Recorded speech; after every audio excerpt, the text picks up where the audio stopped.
বিসমিল্লাহির রহমানির রহিম। দেখেন, আল্লাহ সূরা আরাফের ৩১ নম্বর আয়াতে আল্লাহ কি বললেন? আল্লাহ তার রাসূলকে বললেন, হে রাসূল, আপনি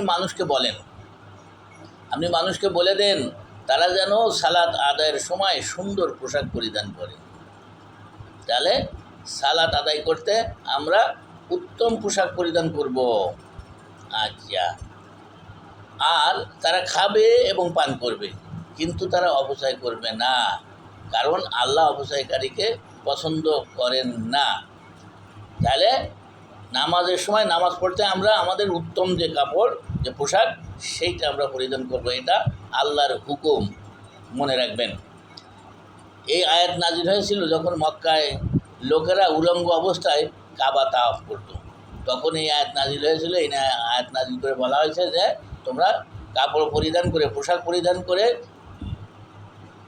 কাবা তাওয়াফ করবা, আর সালাতের সময় সুন্দর পোশাক পরিধান করবা।